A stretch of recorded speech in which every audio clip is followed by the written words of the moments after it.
La semaine à venir est importante pour le duc d'York dans la longue saga de son association avec le délinquant sexuel condamné Jeffrey Epstein. Demain, un règlement passé entre Epstein et Virginia Robert Giuffre sera rendu public.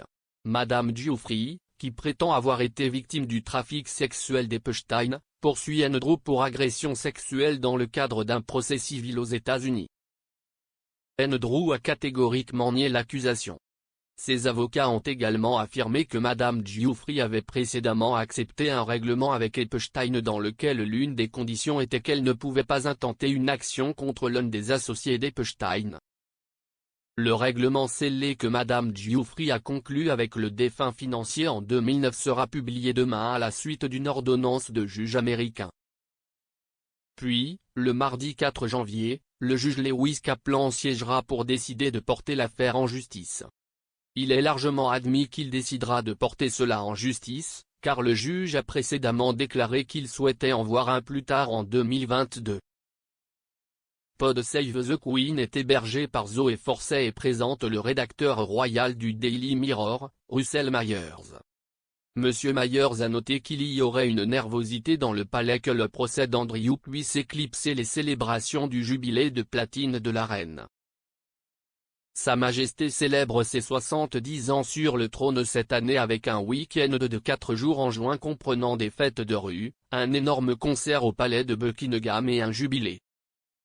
Les années jubilaires comportent généralement des visites royales et des événements publics, avec toute la famille impliquée, mais cette année, une personne sera manifestement absente.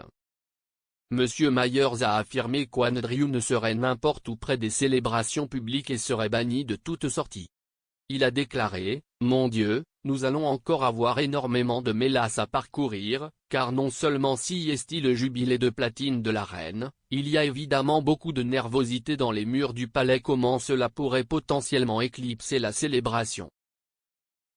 Certainement, je ne pense pas qu'Andrew sera loin des célébrations publiques, banni du balcon, banni de toute sortie publique. » Madame Giuffre a accusé Andrew de l'avoir maltraité à 3 reprises en 2001, alors qu'elle avait 17 ans, une fois dans la maison londonienne de Ghislaine Maxwell, une fois dans la maison de ville d'Epstein à Manhattan et une fois sur le domaine de Little St James Island à Epstein.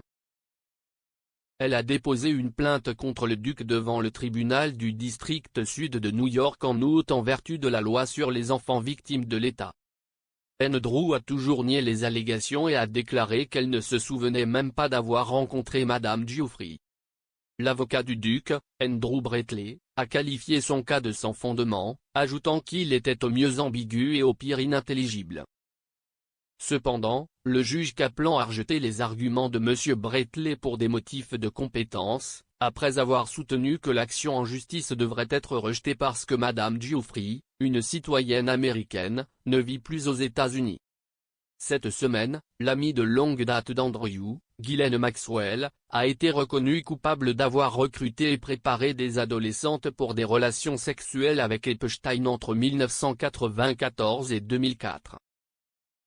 Elle a été reconnue coupable de 5 des 6 chefs d'accusation lors de son procès, dont le trafic sexuel d'un mineur.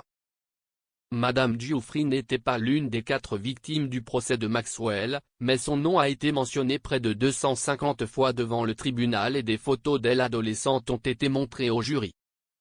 Cependant, ni Maxwell ni Madame Giuffre n'ont témoigné au procès, le nom d'Andrew n'a donc pas été mentionné.